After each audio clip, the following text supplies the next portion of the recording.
Turistlərin ən çox üst tutduqları qədim yaşayış məntəqələrimizdən olan Lahıc və Baskalda bərpa işləri aparılır. Bununla onların turizm imkanları daha da genişləndirilir. Bu kəndlər həm də yenidən sənətkarlıq mərkəzinə çevriləcək. Baskal və Lahıca təşkil edilən media turda bu barədə məlumat verilib.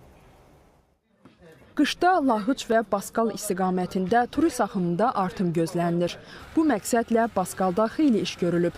Küçələr, məhəllələr tarixi görkəmində bərpa edilib. Muzeylər və sənətkarlıq emalatxanaları da yenilənib.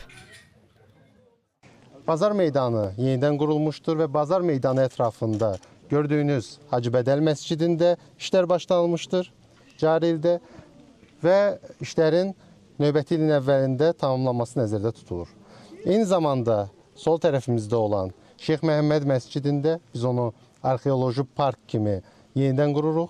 Bərpa işlərinə başlanılmışdır onun və ilk öncə arxeoloji qazıntılar aparılmış və olduqca dəyərli artefaktlar müəyyən edilmişdir və bunun davamı olaraq həmin Şeyx Məhəmməd məscidi bərpa edilərək arxeoloji parka çevrilmək üzrədir. Partisan Məmməd adlandırdığımız Məmməd Bağırova məxsus İtalyan stilində tikilən Baskaldakı ev bərpa olunaraq belə deyək, həm muzey, həm də ki yaşayış evi, yuxarı mərtəbələri yaşayış evi kimi istifadə olunacaqdır.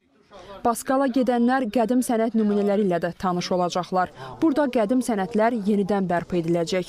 Məşhur kəlağayıların istehsalı da artırılacaq.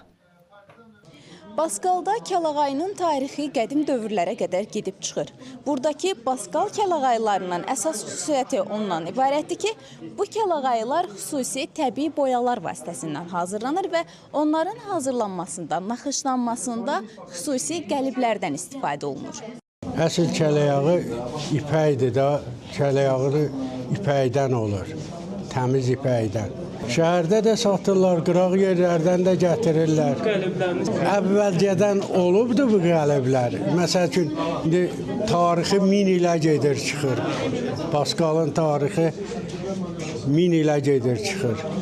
Təbii rənglərdən də istifadə olunur, adi rənglərdən də. Baskalda aparılan bu işlər təkcə tarixi irsin qorunması deyil, həm də bölgədə turizmin inkişafına böyük təkan verir.